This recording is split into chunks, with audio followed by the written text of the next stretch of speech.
김밥 사세요. 할부지 전우나 우리 엄마랑 똑같이 생겼어요. 오늘도 엄마 병원비를 벌기 위해 김밥을 팔던 윤지는 그 말을 듣는 순간 얼어붙었습니다. 딱 봐도 부잣집 꼬마아이가 다짜고짜 엄마랑 똑같다고 하다니 당황스러울 수밖에요. 사연 시작 전 화면을 2번 눌러주시고 복 받으세요. 강남 큰길 모퉁이에서 겨울바람이 매섭게 불고 있었어요.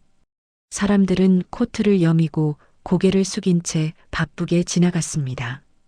그 사이 한 소녀만이 묵묵히 자리를 지키며 하얀 입김 사이로 김밥 사세요라고 외치고 있었어요.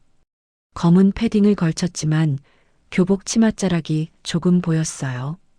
손은 빨갛게 얼어 있었고 눈가에는 피곤함이 묻어 있었어요. 그래도 아이는 멈추지 않고 소리치고 있었습니다. 김밥 2줄이요. 중년 남자가 말을 건네자 아이는 허리를 반듯하게 숙였어요. 네, 감사합니다. 목소리는 또렷했지만 안쪽에서 떨림이 살짝 묻어났습니다. 아이는 머릿속으로 계산을 하고 있었어요. 오늘 이 시간까지 팔면 얼마를 벌 수 있을지, 그 돈으로 밀린 공과금을 조금이라도 막을 수 있을지 생각하고 있었죠. 그때 도로 옆에 검은색 대형 승용차 한 대가 부드럽게 멈춰 섰어요. 유난히 반짝이는 번호판에 창문은 짙게 썬팅이 되어 있었어요. 기사가 먼저 내리더니 뒷문을 공손하게 열었습니다. 안에서 털 코트를 입은 중년 남자가 내렸어요. 그 뒤로 작은 아이가 조심스레 발을 내디뎠습니다. 아이는 8살 남짓 되어 보였어요. 둥근 얼굴, 반듯하게 손질된 머리, 몸에는 값비싼 브랜드 점퍼가 걸려 있었어요. 그 아이의 이름은 도윤이었어요. 국내 굴지의 재벌그룹 회장의 외아들의 아들이자 집안에서 유일한 3대 독자였어요. 도윤은 늘 차 안에서 세상을 구경했어요. 창문 너머로만 세상을 보다가 오늘은 할아버지와 함께 병원에 들렀다가 잠시 들른 길이었어요. 할아버지는 차에서 내리자마자 기침을 한 번 했습니다. 잠깐만 사오면 되지 오래 안 걸릴 거야. 기사는 재빨리 주변을 둘러보았어요. 경호원 역할도 함께 맡고 있는 사람이었죠. 회장님, 이 근처에 김밥집이 저기 포장마차가 있군요. 포장마차 쪽을 바라보던 순간 도윤의 눈이 휘둥그레졌어요. 포장마차 안에서 김밥을 썰고 있던 여중생의 얼굴이 너무 익숙했기 때문이에요. 아이의 가슴이 쿵 하고 내려앉았어요. 볼살, 눈매, 머리카락을 넘기는 습관까지 몇 년 동안 사진 속에서만 보던, 그리고 밤마다 꿈속에서 찾던 한 사람과 너무 닮아 있었어요. 도윤의 엄마. 도윤의 엄마는 세상을 떠났다고 어른들은 늘 그렇게 말했어요. 하지만 아이는 제대로 본 적이 없었어요. 집안에서는 엄마 이야기 자체를 꺼내지 않았습니다. 사진 몇 장만 할머니 방 서랍 깊숙한 곳에서 몰래 찾아보았을 뿐이었죠. 도윤은 숨을 잠시 멈췄어요. 그리고 할아버지 소매를 꾹 잡았어요. 할아버지. 할아버지는 휴대폰 화면을 보느라 바빴어요. 왜 그러냐, 도윤아? 도윤은 포장마차를 가리켰어요. 검은 장갑 낀 손가락이 떨리고 있었어요. 저기 김밥 파는 누나요. 도윤의 눈이 점점 더 커졌어요. 얼굴이 놀람과 두려움으로 동시에 굳어갔습니다. 우리 엄마랑 똑같이 생겼어요.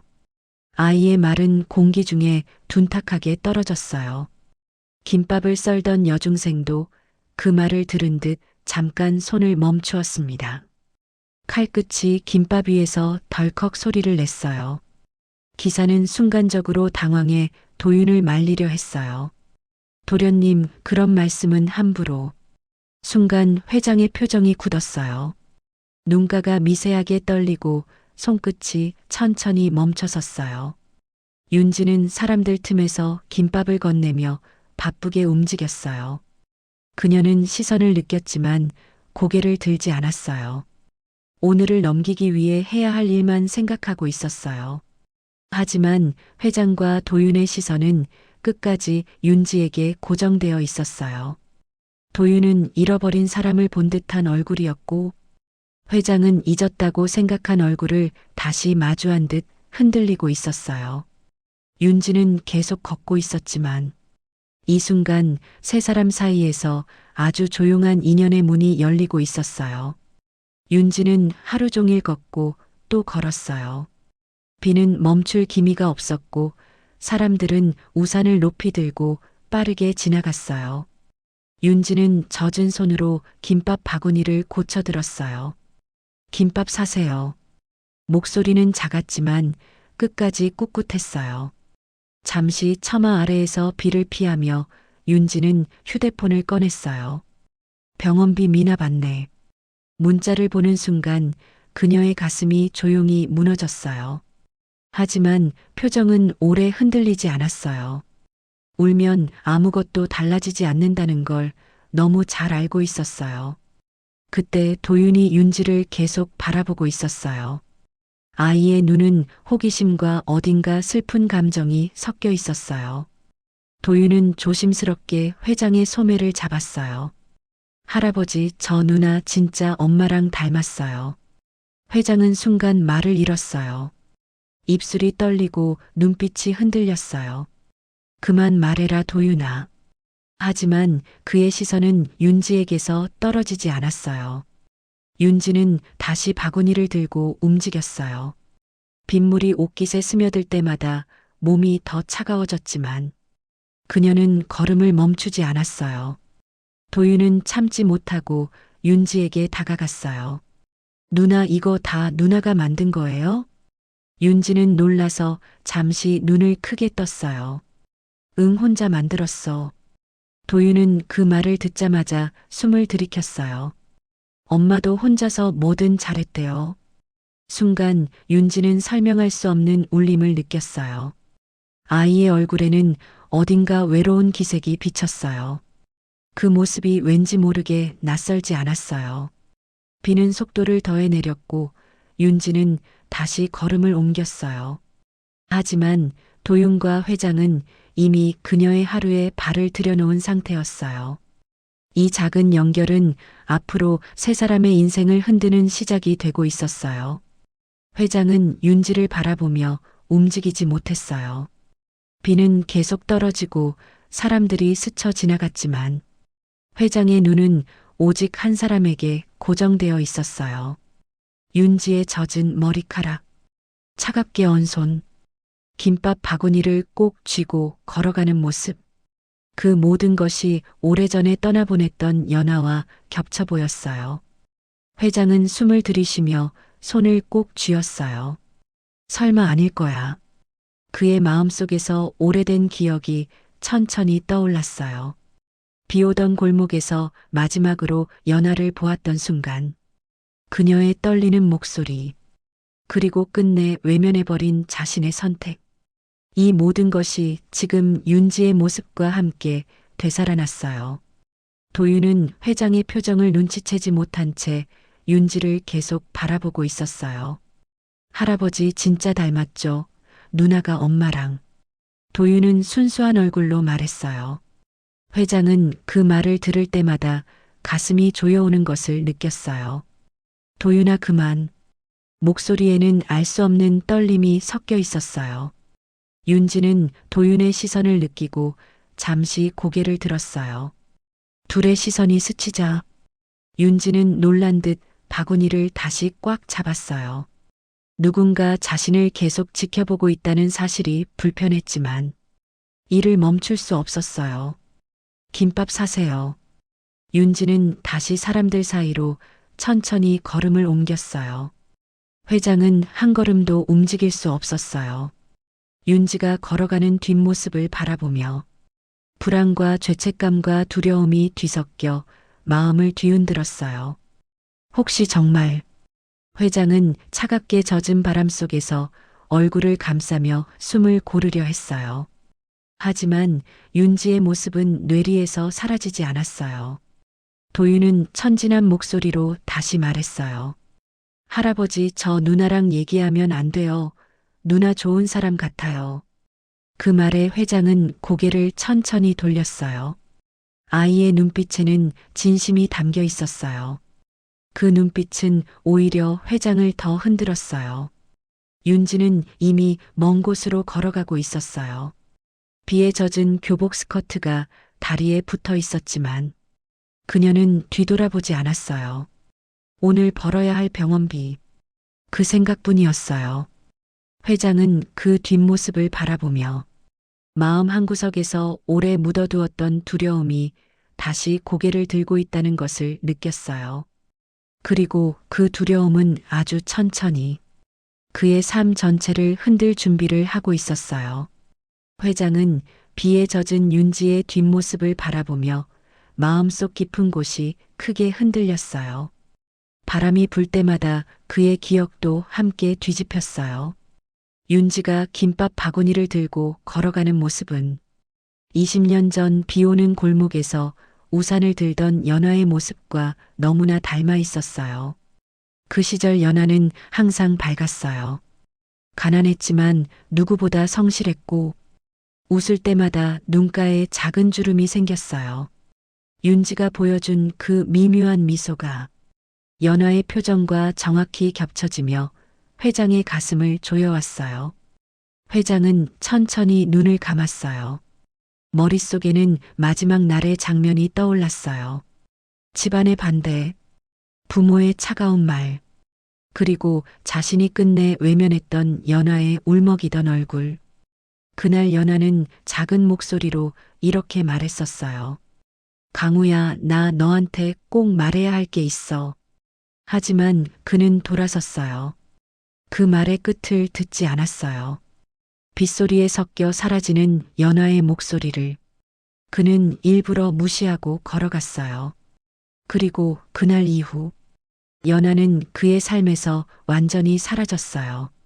연락도 닿지 않았고 집안에서도 그 이야기는 금기처럼 묻혀버렸어요. 회장은 떨리는 손으로 가슴을 눌렀어요. 설마 그 아이가 말끝은 마음속에서 흐려졌지만 지금 떠오르는 의심은 예전보다 더 명확했어요. 도윤은 회장의 얼굴을 보며 걱정스레 손을 잡았어요. 할아버지 어디 아파요? 회장은 억지로 미소를 지으며 아이의 손을 쓸어내렸어요. 아니다, 도윤아, 그냥 옛날 생각이 나서 그래. 그러나 그의 눈빛은 흔들리고 있었어요. 윤지가 연하의 아이일지도 모른다는 불안. 혹시 자신이 버리고 외면한 그 여인이 혼자 아이를 키우다 힘들어졌을지 모른다는 죄책감. 이 모든 감정이 한꺼번에 몰려오고 있었어요. 윤지는 여전히 멀리서 김밥을 팔고 있었어요. 사람들 틈에 섞여 작아 보였지만 그 모습은 오히려 더 선명하게 회장의 눈에 박혔어요. 그 순간 회장은 알 수 없는 떨림에 사로잡혔어요. 그리고 본능적으로 느꼈어요. 이 아이를 다시 보게 될 것이라는 걸. 그리고 그 만남이 자신의 오래된 죄와 마주하게 될 시간이라는 것도요. 집에 돌아온 저녁, 대저택의 거실은 따뜻한 조명 아래 밝았지만 그 분위기 속에는 설명할 수 없는 묵직한 긴장감이 흘렀어요. 식탁 위에는 여러 반찬이 놓여 있었지만 도윤은 젓가락을 제대로 들지 못하고 앉아 있었어요. 도윤은 낮에 본 장면에서 벗어나지 못하고 있었어요. 아빠 오늘 그 누나 봤죠? 엄마랑 진짜 비슷했어요. 아이의 순수한 말에 강우는 젓가락을 들던 손을 떨어뜨렸어요. 금속이 바닥에 닿으며 또각 소리를 냈어요. 서진은 그 소리를 듣는 순간 남편의 표정을 재빨리 살폈어요. 강우의 얼굴은 굳어 있었고 눈빛은 어딘가 불안하게 흔들리고 있었어요. 서진은 그 표정에서 무언가 이상하다는 직감을 느꼈어요. 여보, 무슨 일이에요? 조용한 목소리였지만 힘이 담겨 있었어요. 강우는 고개를 숙이며 짧게 대답했어요. 별일 아니야. 아이 말에 그냥 놀랐을 뿐이야. 하지만 서진은 오래도록 남편을 지켜보며 살아왔고 지금 그의 말투가 진실을 숨기는 방식이라는 걸 누구보다 잘 알고 있었어요. 도윤은 그 사실을 모른 채 계속 말했다요. 엄마 사진이랑 똑같아요. 머리 넘기는 것도요. 웃는 것도요. 아이는 신난 듯 말하고 있었지만 강우의 입술은 점점 굳어가고 있었어요. 서진은 남편을 깊게 바라보았어요. 그 아이 누구예요? 당신 아는 사람인가요? 강우는 대답 대신 숟가락만 잠시 들었다가 내려놓았어요. 그 침묵은 대답보다 더 확실했어요. 서진의 가슴은 서서히 답답함으로 채워졌어요. 도윤이 방으로 들어간 뒤 거실은 더 조용해졌어요. 서진은 와인을 한 잔 따르고 강우 맞은편에 앉으며 다시 물었어요. 여보, 오늘 그 아이를 보고 왜 그렇게 놀랐어요? 솔직하게 말해줘요. 강우는 숨을 길게 내쉬었어요. 이 집안에서 그가 감정을 드러내는 일은 거의 없었어요. 하지만 지금은 어떤 변명도 떠오르지 않았어요. 그냥 누구를 닮은 것 같아서 서진의 눈이 흔들렸어요. 남편이 누구라는 단어를 조심스럽게 피하는 걸 느꼈기 때문이에요. 그 여자인가요? 당신이 결혼 전에 만났다는 그 사람. 강우의 눈이 크게 떨렸어요. 그 반응 하나면 충분했어요. 서진은 결혼 10년 만에 처음 느끼는 배신감에 조용히 숨을 들이켰어요. 여보, 무슨 비밀이든 숨긴다고 사라지지는 않아요. 강우는 아무 말도 하지 못하고 고개만 숙였어요. 그의 침묵은 인정과 다름없었어요. 서진은 천천히 자리에서 일어나며 결심한 듯 말했어요. 나는 진실을 확인할 거예요. 당신이 말하지 않으면 내가 직접 찾을 거예요. 강우의 어깨는 그 말에 크게 흔들렸어요. 그러나 말릴 힘도 용기도 그에게는 없었어요. 6장 새벽의 고백이 시작됩니다. 지금 재미있게 시청 중이시라면 구독과 좋아요 부탁드립니다. 여러분의 구독은 영상 제작에 도움이 됩니다. 그날 밤, 집은 고요했지만 서진의 마음속은 폭풍처럼 흔들리고 있었어요. 남편의 침묵 속에 숨어 있던 진실의 그림자가 점점 또렷해지고 있었어요. 서진은 거실 창가에 서서 깊은 밤을 바라보고 있었어요. 도윤이 잠들자 강우는 거실 소파에 앉아 한동안 움직이지 않았어요. 얼굴은 피곤함으로 가득했고 두 손은 서로를 꽉 쥐며 떨리고 있었어요. 서진은 조용히 강우에게 다가갔어요. 여보, 오늘 있었던 일 진짜로 아무것도 아니에요. 강우는 대답을 피하며 천천히 고개를 숙였어요. 서진은 그 모습을 보며 직감했어요.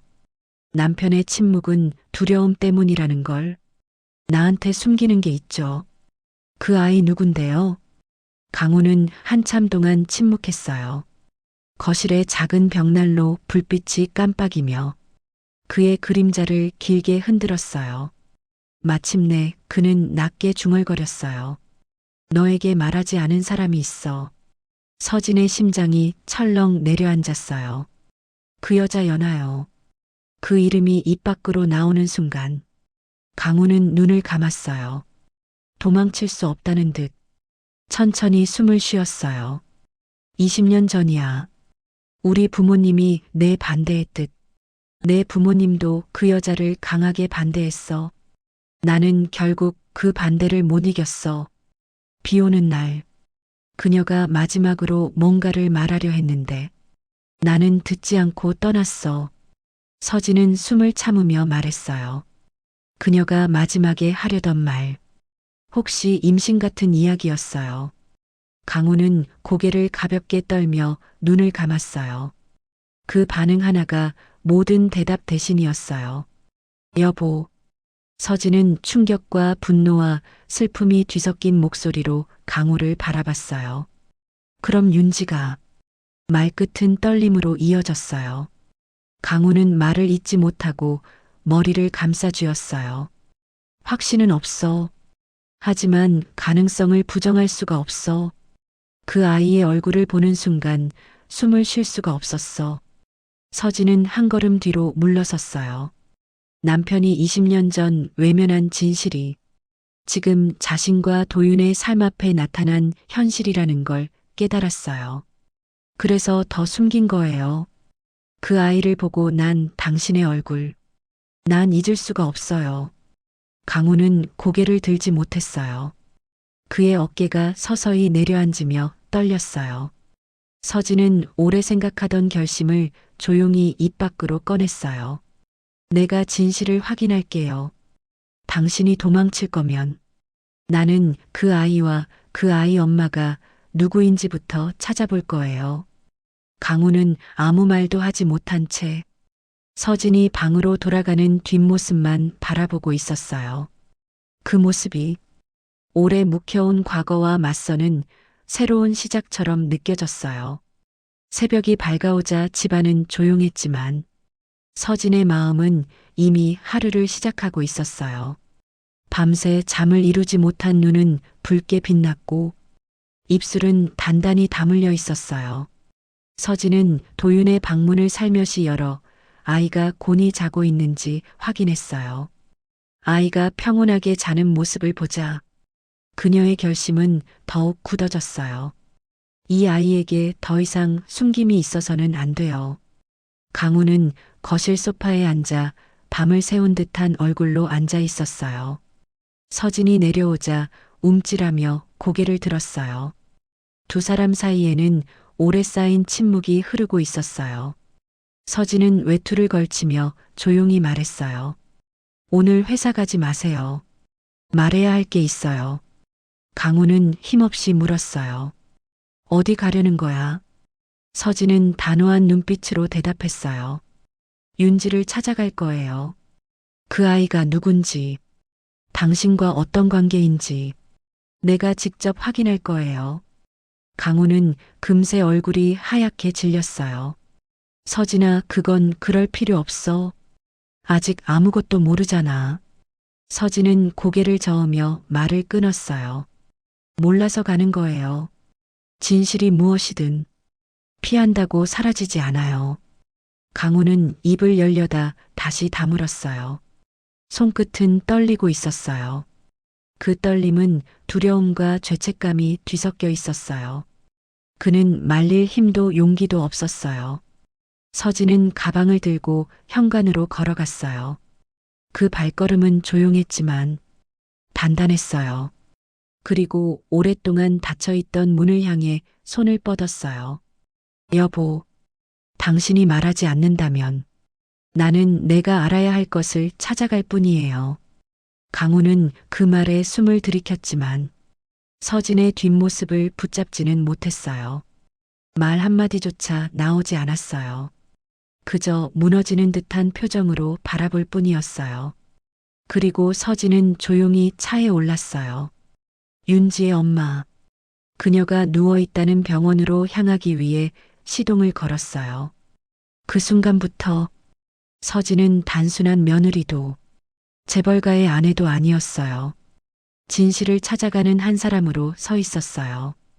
파라가 시작되기 전 화면을 2번 눌러주시면 이야기가 시작됩니다. 병원의 주소를 내비게이션에 입력하는 손끝이 조금 떨렸어요. 부디 마음의 준비는 되어 있어야 해요. 서진은 스스로에게 그렇게 말하며 병원으로 향했어요. 도착한 병원은 오래된 건물이었어요. 페인트가 벗겨진 벽, 조용한 복도. 서진은 접수 창구로 다가가 조심스럽게 물었어요. 혹시 윤지라는 학생 보호자분 병실 위치 알 수 있을까요? 보호자 성함이 정연아 씨 맞으시죠? 302호예요. 서진은 그 이름을 듣는 순간 숨이 멎는 듯 했어요. 정연아. 남편이 밤새 떨리던 목소리로 말하던 바로 그 이름. 20년 전 사라진 여인. 강우의 과거. 서진의 손끝이 차갑게 식어갔어요. 하지만 발걸음은 멈추지 않았어요. 확인해야 해요. 진실은 절대 스스로 오지 않아요. 그리고 천천히 문을 밀었어요. 병실 안은 조용했어요. 산소기계의 규칙적인 소리만이 작은 진동처럼 퍼지고 있었어요. 침대 위에는 얼굴이 창백한 여인이 누워 있었어요. 기력이 거의 남아있지 않은 모습이었어요. 그 옆에는 교복 위에 검은 패딩을 걸친 윤지가 어머니의 손을 꼭 잡고 앉아 있었어요. 윤지의 눈가는 밤새 울었던 흔적으로 붉게 부어 있었어요. 그러나 어머니를 바라보는 눈빛은 단단했어요. 서진이 문 앞에 서자 윤지가 고개를 들었어요. 누구세요? 서진은 떨리는 숨을 고르며 한 걸음 다가갔어요. 여기까지 오기까지 마음속에서 수십 번 흔들렸지만 이제는 피할 수 없는 순간이었어요. 침대 옆 이름표가 서진의 시선을 잡았어요. 정연아. 그 이름을 보는 순간 서진의 심장은 크게 내려앉았어요. 모든 퍼즐 조각이 맞춰지는 소리가 들리는 듯 했어요. 무슨 일이신가요? 서진은 깊게 숨을 들이쉰 뒤 말을 꺼냈어요. 너희 어머니와 내 남편 사이에 무슨 일이 있었는지 확인하러 왔어. 그 말은 병실 공기를 단숨에 무겁게 가라앉혔어요. 그 순간 수많은 감정이 한꺼번에 스쳐 지나갔어요. 병실 공기는 무겁게 가라앉아 있었어요. 서진의 말이 던져진 순간 두 눈에는 충격과 두려움이 동시에 번지고 있었어요. 저희 엄마가 왜요? 내 어머니와 내 남편 사이에 아직 밝혀지지 않은 과거가 있어. 확인해야 해. 윤지는 고개를 저으며 울먹였어요. 엄마는 늘 혼자였어요. 누구 얘기도 한 적 없어요. 서진은 그 말에 마음이 저릿하게 아팠어요. 그녀도 알고 있었어요. 과거의 잘못이 남겨진 사람들에게 어떤 상처를 주는지. 그때 문이 열리고 강우가 숨을 헐떡이며 병실 안으로 들어왔어요. 서진은 놀라며 돌아봤어요. 여보 어떡해. 강우는 눈으로 서진에게 미안함을 전하며 천천히 윤지에게 시선을 돌렸어요. 그리고 아주 오래 고민한 사람처럼 조용히 말을 꺼냈어요. 미안하다. 내 엄마에게도, 그리고 너에게도. 윤지는 깜짝 놀라며 입술을 떨었어요. 저랑 아저씨가 무슨 관계라고. 강우는 한 걸음 다가섰어요. 너를 처음 봤을 때 난 내가 누구인지 알 것 같았어. 내게서 도망쳤던 여인의 딸이라는 걸. 병실 공기가 순간 멈춘 듯 고요해졌어요. 서진은 남편과 윤지를 번갈아 보며 마음이 차갑게 흔들리는 걸 느꼈어요. 강우는 연아가 누워있는 침대로 시선을 돌렸어요. 연아야. 그날 내가 하려던 말 이제야 들을게. 너무 늦었지. 정말 미안하다. 오랫동안 붙잡아왔던 죄책감이 무너져 내리고 있었어요. 윤지는 어머니를 바라보다 다시 강우를 보았어요. 그럼 전 내 아이일 수도 있다. 확인해보자. 내가 원한다면. 윤지는 그 말을 듣는 순간 손에 힘이 빠져 바구니가 바닥에 떨어질 뻔했어요. 그녀의 인생이 흔들리는 듯한 감정이 밀려왔어요. 서진은 천천히 다가가 윤지 옆에 앉았어요. 윤지야, 너는 잘못한 게 아무것도 없어. 어른들의 과거 때문에 상처받지 않았으면 해. 윤지의 눈에서 눈물이 흘러내렸어요. 창밖에서 새벽 햇살이 조용히 병실 안으로 스며들며 모든 사람의 얼굴을 따뜻하게 비추고 있었어요. 과거의 비밀은 밝혀졌고 이제 남은 건 그들이 어떤 선택을 하느냐였어요. 이 순간 네 사람 모두 오늘이 끝이 아니라 시작이라는 걸 느끼고 있었어요.